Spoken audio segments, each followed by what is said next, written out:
વીણાબેન, તમારો સવાલ છે કે મહાઆરંભ અને મહાસમારંભ એટલે શું? જો આરંભ એટલે હિંસાની પ્રવૃત્તિ કરવી અને સમારંભ એટલે હિંસાને યોગ્ય સામગ્રી એકઠી કરવી. આમ સામાન્ય રીતે તો આરંભ સમારંભ શબ્દ સાથે જ વપરાય છે, કેમ કે હિંસાની પ્રવૃત્તિ કરવા માટે હિંસાને યોગ્ય સામગ્રી તો એકઠી કરવી જ પડે.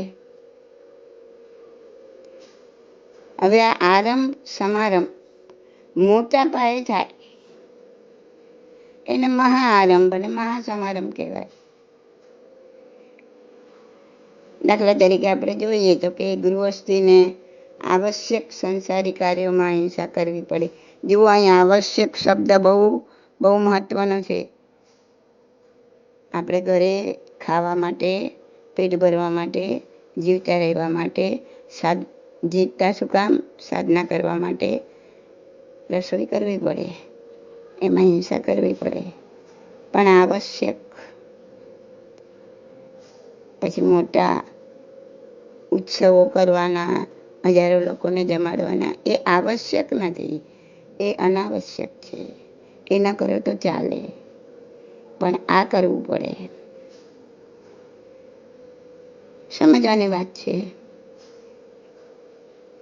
તો આવા આવશ્યક સંસારી કાર્યમાં હિંસા કરવી પડે. મેં તમને સમજાયું કે ઘરમાં આહાર પાણી તૈયાર કરવા પડે, એ બધું આરંભ. અને મોટા પાયે એટલે કે ઉત્સવોમાં સામૂહિક ભોજનની તૈયારી કરવી, એ મહાસમારંભ થઈ ગયો. રસોઈ વગેરે આગલી રાતથી તૈયાર કરાવવી, પછી એમાં અભક્ષ્ય વસ્તુનો ઉપયોગ કરવો, આ બધું મહાઆરંભ સમારંભ એમાં જાય. આ રીતના બીજા બધા આરંભ સમારંભ વિશે વિચારી લેવાનું. આપણે આજીવિકા જીવવા માટે, આજીવિકાના સાધન માટે અસીકર્મ, મસીકર્મ, કૃષિકર્મ ખબર છે ને બધા? તો અસી એટલે શસ્ત્રનો ઉપયોગ, મસી એટલે લેખન, કૃષિ એટલે ખેતી. તો આ બધા કર્મ કરતી વખતે હિંસા થાય તે આરંભ. કોઈ દુષ્ટો દ્વારા, શત્રુઓ દ્વારા આક્રમણ કરવામાં આવે અને ત્યારે આપણે પોતાના કુટુંબની, માળની, દેશની રક્ષા કરતા જે કંઈ હિંસા થાય એ બધું આરંભમાં જાય. એ પશુને ધર્મના નામે કાપવા, શિકાર કરવો, માંસાહાર માટે પશુઓને કાપવા, એ બધું મહાઆરંભ ગણાય. એના માટેનો સંકલ્પ, એના માટેની સામગ્રી ભેગી કરવી, એ બધું મહાસમારંભમાં જાય. સમજણમાં આવે છે? શું આરંભ, શું સમારંભ, શું મહાઆરંભ, શું મહાસમારંભ. હવે એનાથી થોડા સૂક્ષ્મમાં જાય. આ બાહ્ય દેખાય છે, મોટી વસ્તુ છે.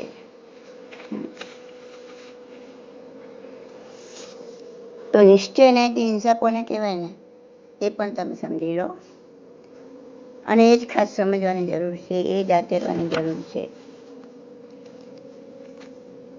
એનાથી જ આપણે આપણા જ આત્માનો ઘાત ક્ષણે ક્ષણે કરી રહ્યા છીએ. આપણા જ આત્માની હિંસા કરી રહ્યા છીએ. તો પ્રમાદને આધીન થઈ, એટલે કે પ્રમાદ એટલે શું? ઊંઘી જવું નહીં, ઉપયોગ ન રહેવો, ધ્યાન ન રહેવું. તો પ્રમાદને આધીન થઈ અને બીજા પ્રાણીઓનો વધ કરે, નાશ કરે, બીજાના જીવના પરિણામ દુઃખી થાય, મનના ભાવ દુઃખી થાય, મન દુઃખી થાય, એની હિંસા. બરાબર ને? હવે આપણે ઉપયોગ ના રાખ્યો, ધ્યાન ના રાખ્યું, ડાફોડિયા મારીને ચાલ્યા, તો આપણા પગ નીચે જીવો કચડાઈ ગયા. બરાબર? તો એ પ્રમાદને આધીન થઈને આપણે વધ કર્યો. આપણે વધ કરવો નથી, આપણી ભાવના નથી, આપણી ઈચ્છા નથી, પણ આપણે ઉપયોગ ના રાખ્યો. આપણે ડાફોડિયા મારતા ચાલ્યા, આમ તેમ જતા, અને ઓલું પ્રાણીનો વધ કરી નાખ્યો, જીવાત છે, અળસિયા છે, કેટલી વસ્તુ રસ્તા પર ચાલતા હોય આવા બધા, એની હિંસા થઈ જાય, આપણું ધ્યાન રહે નહીં તો એ શું કર્યું કહેવાય? એની હિંસા કરી. બરાબર. પણ તમે ધ્યાન ના રાખ્યું, તમે ઉપયોગ ચૂક્યા, તમે પ્રમાદને વશ થયા, તો એ આપણા આત્માનો ઘાત થયો. ખ્યાલ આવ્યો? હિંસા તો થઈ ગઈ, જે બી જીવ જંતુ પ્રાણી, પણ તમે ઉપયોગ ન રાખ્યો, એ હિંસા થઈ, એ પ્રાણીની હિંસા, પણ તમે ઉપયોગ ના રાખ્યો, તમે એટલે આપણે અહીંયા, અને પ્રમાદને વશ થયા એટલે આપણા આત્માનો ઘાત થયો. આપણા જ આત્માની હિંસા થઈ. જ્ઞાનીઓ કીધું છે ને, ઉપયોગી ધર્મ, ઉપયોગ રાખો, ઉપયોગ રાખો અને થાય તો આત્માનો હિંસા થાય છે. તમે ઉપયોગ રાખો છો, ખૂબ જૈનાપૂર્વક ચાલો છો. આ એક ઉદાહરણ છે ચાલવાનું. આવી હજારો કરોડો વાતમાં બધું સમજવાનું, એમાં પણ આ જ બેસાડવાનું. એક ખાલી ચાલવાનું એક ઉદાહરણ માટે છે.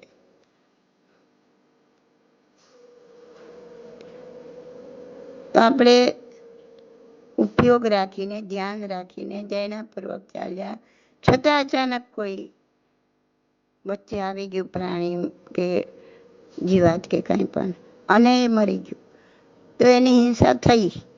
હિંસા તો થઈ એની. ઉપયોગ રાખ્યો તો પણ હિંસા થઈ, ઉપયોગ ન રાખ્યો તો પણ હિંસા થઈ. પણ ઉપયોગ ન રાખ્યો તો તમારા આત્માનો ઘાત થયો. જ્યારે ઉપયોગ રાખો છો ને અચાનક કંઈ થઈ ગયું, તો એ તમારા આત્માનો ઘાત નથી. ત્યાં ઉપયોગી ધર્મ એટલે કીધું છે. સમજમાં આવે છે? હજી એનાથી સૂક્ષ્મમાં સમજો કે મારો આત્મા કેવો છે, એને જાણો કે જ્ઞાનીઓએ પોતાના શુદ્ધ ઉપયોગમાં જેવો જાણ્યો છે એવો મારો આત્મા છે. એ લક્ષ્ય ચૂકી ગયા. અને આત્માને લક્ષ્ય ચૂક્યા એટલે આત્માની હિંસા. હવે અહીંયા બીજાના પ્રાણ નથી દુભાતા. તમે રાગમાં ખેંચાયા, તમે ક્રોધમાં ખેંચાયા, આ બધું તમે આત્માનો લક્ષ્ય ચૂકી ગયા કે મારો આત્માના ગુણ આ નથી, મારે આત્માને આ નથી કરવાનું. તો તમે આત્માનો ઉપયોગ ચૂકી ગયા, આત્માનું લક્ષ્ય ચૂકી ગયા. અહીંયા બીજાના પ્રાણ નથી ડૂબાતા. જો પેલામાં બીજા જીવની હિંસા થઈ, પણ આમાં કોઈ બીજા જીવના પ્રાણ નથી ડૂબાયા, પણ આત્માનો ઘાત થયો. જરા ડીપમાં સમજાવું છું, ભલે જેટલાને સમજણ પડે એટલાને, પણ જાણો જરૂરી છે. ક્યારેક સમજણ પડી જશે, ક્યારેક અમલમાં આવી જશે. માઇન્ડમાં રાખો. પુરુષાર્થ સિદ્ધિ ઉપાય છે, એમાં આવે છે કે રાગની ઉત્પત્તિ એ જ હિંસા, કારણ કે આત્માનું લક્ષ્ય ચૂકી ગયા.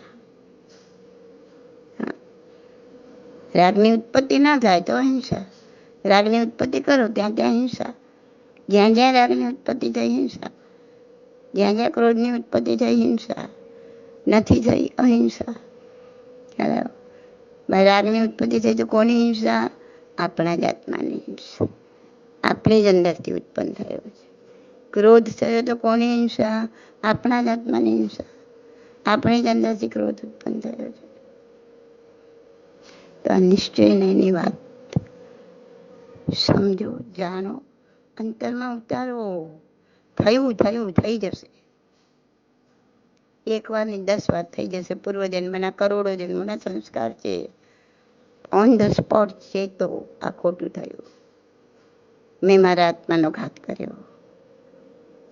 આખા વિચારો બદલી નાખો ને. ક્રોધ આવી ગયો, આવશે. કોઈ જન્મનું નાખીને આવ્યા છો, તમે નિમિત્ત બનવાના છો, સામેલા પર ક્રોધ કરવાના છો, કરી નાખ્યો. ત્યાં ચેતો આ રોંગ કર્યું, આ ખોટું કર્યું, આ મારો આત્માનો ગુણ નથી, હું મારો ઉપયોગ ચૂક્યો, મેં મારા આત્માનો જ ઘાત કર્યો. અરે વિચારો ત્યાંથી અહીં લઈ આવો ને. નહીં તો શું વિચાર, એનો જ વાંક છે, એણે જ આમ કર્યું, એણે આવું ના કર્યું તો ના થાત. તો હું ગુસ્સો કર્યો એમ નથી. અરે ભાઈ, વિચારને થોડા ટર્ન કરી નાખો. અરે મેં આ શું કર્યું, હું મારા આત્માનો ઉપયોગ ચૂક્યો, મેં મારા પ્રાણનો ઘાત કર્યો, મેં મારા આત્મા પર જ કર્મ ચડાવ્યા, મેં મારા આત્માને હિંસા કરી. આમ તો અહિંસાનો મોટો આંતરડો લઈને ફરું છું અને મારા જ આત્માને હિંસા કર્યા કરું છું. અને જ્યાં સુધી આ સૂક્ષ્મમાં નહીં ઉતરો, બહુ કાંઈ સંસાર કપાશે. સંસાર કાપવા માટે આત્મામાં ઉપયોગ રાખવો જ પડશે. આ બધું આરંભમાં જાય, આ બધું હિંસામાં જાય. પોતાની આત્માની હિંસા એ પણ હિંસા, એ જ મોટી હિંસા છે.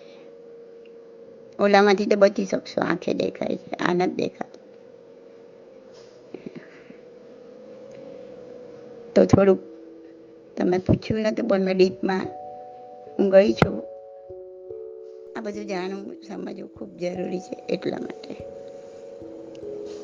તો ખ્યાલ આવ્યો વીણાબેન, શું હિંસા, શું અહિંસા, શું આરંભ, શું આરંભ સમારંભ, મહાઆરંભ મહાસમારંભ, આમાંથી આ બધું સમજાઈ ગયું હશે એવું માનું છું.